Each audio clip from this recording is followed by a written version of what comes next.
Welcome to Sacrilegious Discourse. For this is what the Sovereign Lord says. Why do you need prophets to tell people who you are and what you want? If you can justify everything that the God of the Bible has done, then you can justify any of your behavior. A lot of this mentality is trickling into what is now mainstream right-wing Christianity. I am capable of empathy greater than this God of the Bible. This is a Bible that they tell kids. This is the good Lord. This is the good book.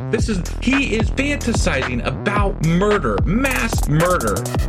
Head over to sacrilegiousdiscourse.com right now to find out how to leave us a review or support us on Patreon.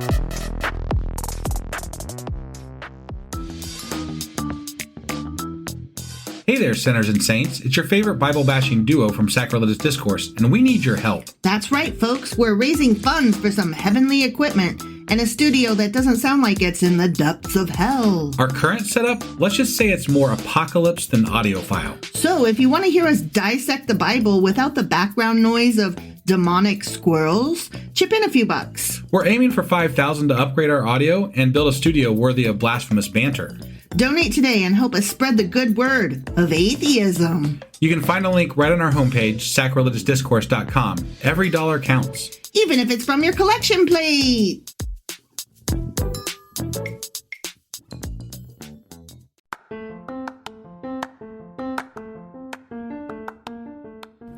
Welcome to Sacrilegious Discourse. I'm husband. And I'm wife. Together, we're reading the Bible for the very first time. We grew up without religion and wanted to know what all the fuss was about. Well, what have we learned so far? That God is a dick, and apparently some people believe in talking donkeys? We're not trying to pass ourselves off as experts. Nope, we're just reading the Bible for the first time and giving our first take reaction. If you'd like to join us in this venture, you might consider starting at episode 1. Otherwise, jump in wherever you like. All right, let's go read the Bible. Yeah, let's get to it. Husband, Wife. do you remember what happened yesterday? Well, Nehemiah Was started, a crybaby. and it started a lot like the Ezra, because he was just like crying about everything they're doing wrong and praying to God. We like, suck so goddamn much. Yeah. And you're so goddamn awesome. Right. Yeah. I mean, that was basically it. Right? Yeah. Okay. And it's first person.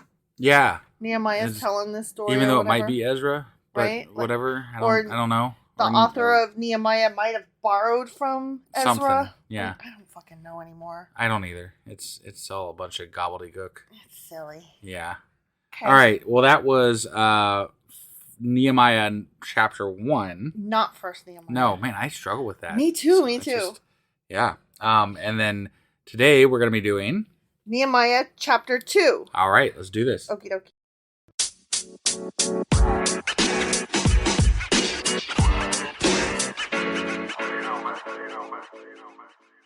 Okay, ready? We are going to do Nehemiah chapter 2. Are we? We Is that are. what we're doing? That's what we're doing. Okay. Okay? Yeah. I'm going to read it now. You're reading it? I'm going to read it. Okay, read it. Ready? Yeah, I'm ready. Okay. Sorry, I forgot what we were doing, so then I was like, okay, ready? We already did the K ready bit I know. before we started it. I know. Sorry. You know, sorry. so, yeah. Sorry. Right. All right. I'm going to read Nehemiah chapter 2 now. You do that. I'm going to. In the month of Nisan. Nissan. I Man. don't remember what month that is. Feels though. like a good place for a Nissan ad.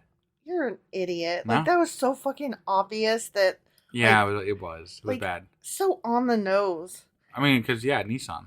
It's like if somebody said pumpkins and you were like, and Seemed now. like a good place for pumpkin ad. Yeah, Yeah. like, what? Right. Yeah. No, I should have come up with a better joke there. Mm-hmm, Yeah, mm-hmm. I'll work on that. You will. Yeah, I'll come up. I'll read up on Nissan jokes. Please don't. No. Please don't. Hmm. Yeah, I don't care about cars. So in the month of Nisan, not the car, Yeah. in the 20th year of King Artaxerxes, when wine was brought for him, I, Nehemiah, took the wine and gave it to the king. Mm. I had not been sad in his presence before, so the king asked me, why so sad? Just Yeah. kidding, that's what Joker said. Why does your face look so fucking sad when you are not ill, dumbass? This can be nothing but sadness of heart. That's what the king said. Yeah. Okay? Right. I, Nehemiah, was very much afraid, but I, Nehemiah, said to the king, may the king live forever! Yeah, because that's what you do when you're in front of a king that you're worried about killing you. Yeah, please don't kill me. Like, You're awesome. right? Hope you live forever. Live long and But prosper. wait, this king would kill you for being sad? I don't know. He's Yeah. asking why you so sad. That's rough. Why That's rough. so serious? Why should my face not look sad when the city where my ancestors are buried lies in ruins and its gates have been destroyed by fire? Yeah. Kill it with fire. The king said to me, Nehemiah, what is it you want, motherfucker? Then I prayed to the God of heaven, and I answered the king, if it pleases the king, and if your servant has found favor in his sight, let him send me back to the city in Judah where my ancestors are buried so that I can rebuild it. I thought that's what Ezra was doing. I thought that already fucking happened. Right? See, these are out of order, FYI. Okay. Like, some of what we read will take part in what happened in Ezra. Like, I know when we get to the book of Esther, after this, I think, her story takes place during one of the Ezra or Nehemiah things. At some point when we do a Q&A, I'm going to want some timeline, like when did what? When was Ezra? When was Nehemiah? Because it sounds very similar in the story. So then the king, with the queen sitting right behind him, or beside him, not behind him, right. beside him, yeah, asked me, well, but how long will your journey take, and when will you get back? Which I don't know why the king fucking cared. Right. Is he? I mean, he needs somebody to bring him his wine, so maybe he's pals with that cupbearer Nehemiah. Yeah, except for the cupbearer Nehemiah is worried about the king killing him for being sad, so right. Doesn't sound like a real good pal. Right, except that nobody carried that cup like Nehemiah did. I guess he was a good cup carrier. It pleased the king to send me, Nehemiah, so I set a time. I, Nehemiah, also said to him, if it pleases the king, may I have letters to the governors of Trans-Euphrates so that they will provide me safe conduct until I arrive in Judah? And may I have a letter to Asaph, keeper of the royal park, so he will give me timber to make beams for the gates of the citadel by the temple and for the city wall and for the residence I occupy? Yeah. Like, yeah. do you mind? I need all the paperwork, man. Do you mind writing me a receipt that tells all these motherfuckers to give me whatever the fuck I want? That would be awesome. Thanks. I don't understand what a important Israelite is doing, bringing wine to a king who then needs paperwork to go home to fix things. Yeah. Yeah. Like, this is God's bidding. What's with all the paperwork and bullshit? Like, God just like this is how God works. God is getting him home. I mean, via paperwork. I guess. And because the gracious hand of my God was on me, Nehemiah, the king granted my requests. That's why. I mean, that's pretty fucking brazen. Would you just walk up to a king and be like, here's your wine, and also the reason that I look sad is because I want to go home, so would you mind setting that up for me? And also, could you tell those fuckers over there to give me some wood so I can build my house? Yeah. Oh, but actually, I need you to write down that I get lots of wood, because not only my house, but I need to build, let me think, hold on. I also got to build a temple. Hold on. I got to build a couple other things. Anyways, but he had prayed to God. He had prayed to God, so God must have told him that this dude would like give him the shit, right? Yeah. That's got to be what happened. Okay. Although they didn't disclose that. Right. He just prayed. Yeah. And like right on the spot, or like that's what it made it sound like, right? Right. Like, did you just like? Can you drop imagine a the king and the queen are like, what's he doing? He's like he just stopped talking. Like, he's like this. The guy took a knee and he like raised a finger in the air and he's like, hang on. I don't have my wine yet, man. Jesus. Fuck. Oh my God. Or maybe he did have his wine and that's why he was so amenable. Maybe that's why he sent him. Maybe he's like, this guy is not a good cupbearer. I need to get a new cupbearer. Every time he brings me wine, he has to stop and take a knee. I was going to kill him, but he's like, he wants to go. So I'm like, well, okay. Whatever. And take your pals with you. Yeah, here's your paperwork. And your little dog too. So I, Nehemiah, went to the governors of Trans-Euphrates and gave them the king's letters. The king had also sent army officers and cavalry with me. Wow. That's my fucking receipts right there. Yeah, right. Yeah. When Sanballat, the Horonite, and Tobiah, the Ammonite official, heard about this, they were very much disturbed that someone had come to promote the welfare of the Israelites. No doubt. Yeah. They were like, excuse you, the fuck is this? And he's like about to tell off this Israelite, right? But then the guards are like, no. He's got the paperwork. The king said it's fine. Yeah. I'm with you, but the king said just help him. Whatever. Right. So I, Nehemiah, went to Jerusalem, and after staying there 3 days, I, Nehemiah, set out during the night with a few others. We went out. Yeah, okay. It was a barley party. Mm. I, Nehemiah, had not told anyone what my God had put in my heart to do for Jerusalem. There were no mounts with me, except the one I, Nehemiah, was riding on. By night... They sent cavalry with them. I know. Okay. Wait, what? All right. I'm confused. By night, I, Nehemiah, went out through the valley gate toward the jackal. You know the jackal? Oh, yeah. The jackal well. Actually, I'm sorry. The jackal well. Got it. And the dung gate. The dung gate, huh? You know the gate where they toss all the gate's dung? A real piece of shit. Yeah. That's the gate that we talked about cow patties, remember? Got it, yeah. Examining the walls of Jerusalem, which had been broken down, and its gates, which had been destroyed by fire. Mm. Then I, Nehemiah, moved on toward the fountain gate and the king's pool, but there was not enough room for my mount to get through. So I, Nehemiah, went up the valley by night, examining the wall. Why did he go by night? That seems a really dumb... Yeah, you can't examine very well at night. Like, you can't see. Why don't you go during the day and then you could actually it seems look like at that'd it? Be a lot smarter. I don't understand. Finally, I, Nehemiah, turned back and re-entered through the valley gate. The officials did not know where I had gone or what I was doing, because as yet, I, Nehemiah, had said nothing to the Jews or the priests or nobles or officials or any others who would be doing the work. Do you think they really gave a shit? Probably not. Like, some random dude just comes in your town like, I don't give a fuck, man. Do what you do, man. There's like 20 guys and you're among them. Right. Fuck cares. Yeah. I don't see you. Right. Like, whatever. Then I, Nehemiah, said to them, you see the trouble we are in? Jerusalem lies in ruins, and its gates have been burned with fire. Come, let us rebuild the wall of Jerusalem, and we will no longer be in disgrace. Boom. Yeah. I, Nehemiah, also told them about the gracious hand of God on me and what the king had said to me.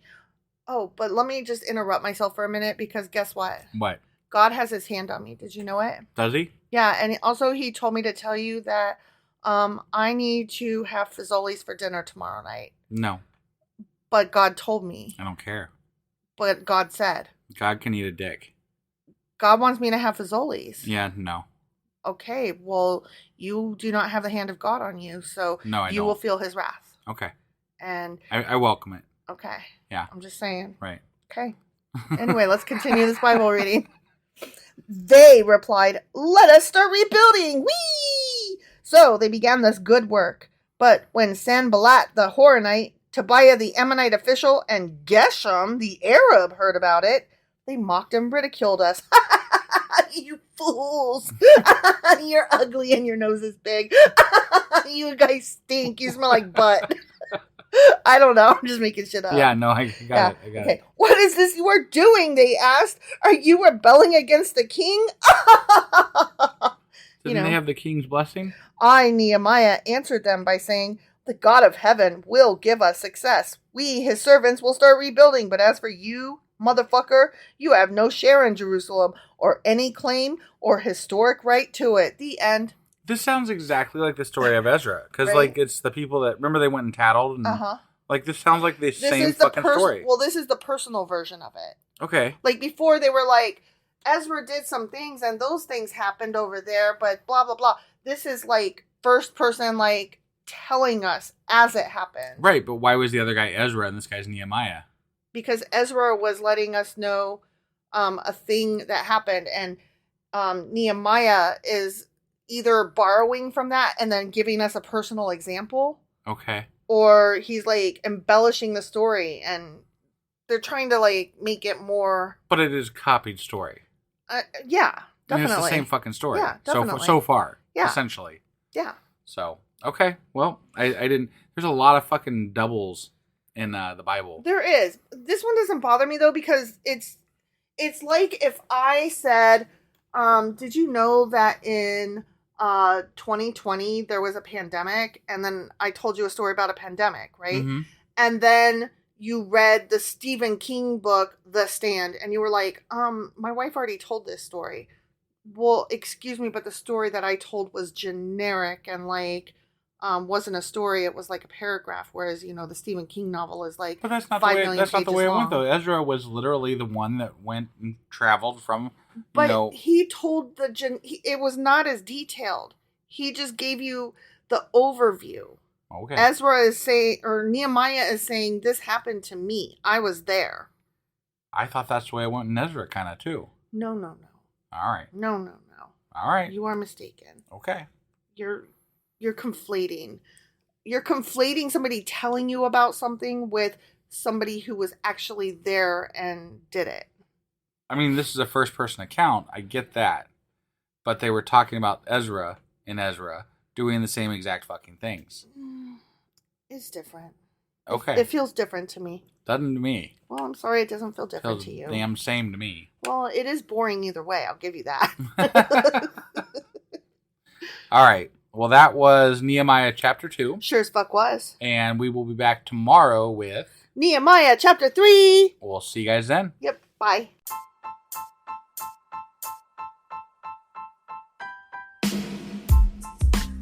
Hey, wife, I guess that's the end? But husband, that's just sad. It doesn't have to be. We are on lots of social media platforms like Twitter. Our handle there is sacrilegious_D. For D's nuts. Oh my God. Stop doing that. Anyway, we're also on Facebook, Instagram, and Pinterest. There's a link to all of our social media sites at our website. Ooh, we have a website? Yeah, it's sacrilegiousdiscourse.com, where you can also find a link to our merch shop. We have a merch shop? Yep, we have podcast-themed clothing, mugs, notebooks, and more, as well as an atheist and science-themed products.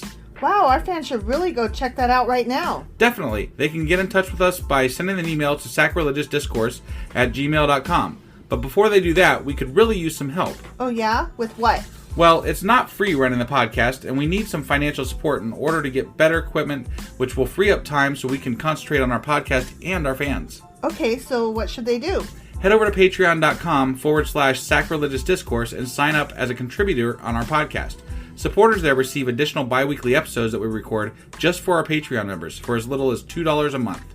Also, we'd really appreciate it if you would like and subscribe on whatever platform you're using. And Apple Podcast reviews help us out tremendously. Like and subscribe. Leave an Apple review. Join us on Twitter. Support us on Patreon. That's a lot of instructions. Don't forget to say thanks. Thanks. Okay, bye.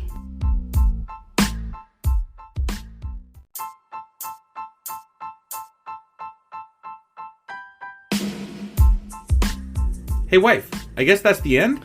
But husband, that's just sad. It doesn't have to be. We are on lots of social media platforms like Twitter. Our handle there is sacrilegious_D. For D's nuts. Oh my God. Stop doing that. Anyway, we're also on Facebook, Instagram, and Pinterest. There's a link to all of our social media sites at our website. Ooh, we have a website? Yeah, it's sacrilegiousdiscourse.com, where you can also find a link to our merch shop. We have a merch shop? Yep, we have podcast-themed clothing, mugs, notebooks, and more, as well as an atheist and science-themed products. Wow, our fans should really go check that out right now. Definitely. They can get in touch with us by sending an email to sacrilegiousdiscourse@gmail.com. But before they do that, we could really use some help. Oh yeah? With what?